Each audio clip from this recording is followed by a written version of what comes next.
So I've got the apple berries and I've just got them in the sieve because I've washed them. I've just rinsed all the dirt and stuff off them.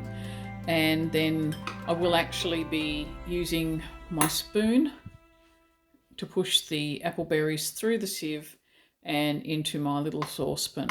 And we'll work out whether they need a little bit of sugar maybe. I'm just going to cook the pulp in here just for a minute or so. It doesn't need much. And then we're going to use this as a topping for the creme brulees, minus the burnt sugar bit, which Steve made earlier.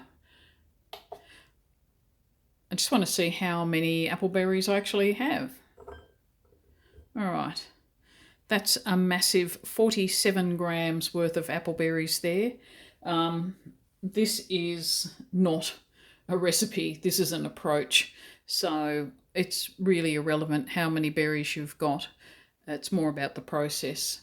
These, like a lot of native plants, are not so much a full meal ingredient but a flavouring, and that's how we're planning on using them today, as a flavouring to go on top of a dessert.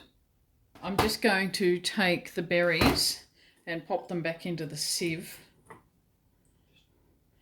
and crush them just with a normal spoon, and we're going to see how much comes through on the other side. And I think you can see already there are stacks of seeds in these, so a lot of seed and not a lot of pulp. There is actually, thankfully, a bit of pulp coming through on the other side.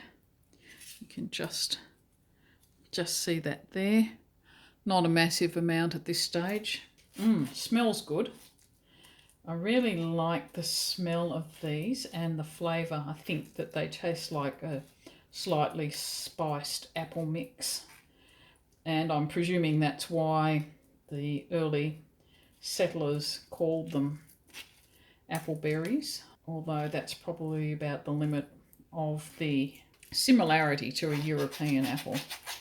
It's one of those things where it's as much a texture as anything else. I've got a really creamy texture to my taste. Yeah, to really squish this through hard to get all of the pulp out and mainly leave these seeds behind. And I'll just show you on the other side. So there is actually quite a bit of pulp that just come through from the berries. I'm just going to scrape this off with a silicone scraper. Right, so I've just added a dribble of water, not much more than a tablespoon in the end. And I'm just going to push this back through the sieve a second time to try and get as much pulp out as I can.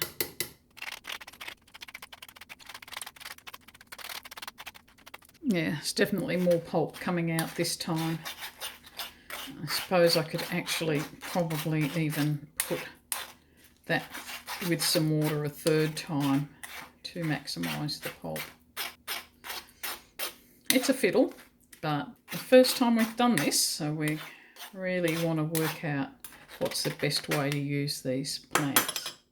So yeah, back in with a spatula. You can see quite a bit more pulp came out with just a little bit of water. You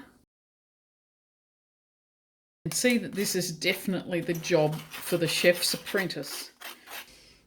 And as you can probably see, it's got quite a nice sort of pinky peachy tone to it as well, which certainly looks really attractive. Yeah, so there's our pulp. It's got a little bit of water in it already, and I think we'll just give that a bit of a taste test to decide if we're going to put any sugar in it. I don't think that actually needs much more to it. It's already got all the complex flavours inside it. So I've decided to go with 1/4 teaspoon of sugar. I really don't think it needs much at all. And I'm just going to heat this up over on the stove, get it to a nice consistency, and then it's ready to be used.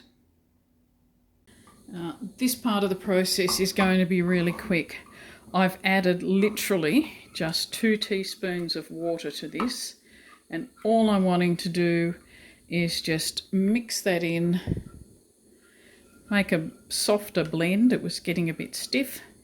We've got 1/4 teaspoon of artificial sugar or 1/4 teaspoon of cane sugar, whatever you prefer, but frankly I don't think it needs any more than that. And already it's certainly thick enough as a sauce to go on top of our creme brulees minus the brulee.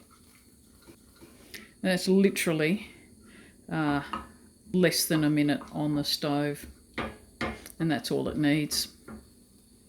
So we've got our sauce, and here's the really nice little brulee that Steve made, and I'm just going to literally spoon a little bit on top. There we go. Hey Steve, do you want to come and try this?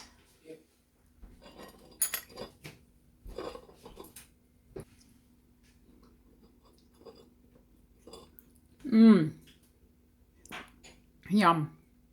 That's really nice. Not too sweet. Really tasty. Goes nicely with the brulee. And I think this is a sort of thing that this sauce would be good for. I think you don't have to be so fancy and put it on a brulee. You could put it on ice cream. You could put it on yogurt. Really worth giving it a try if you have apple berries. Yeah, really good. Definitely.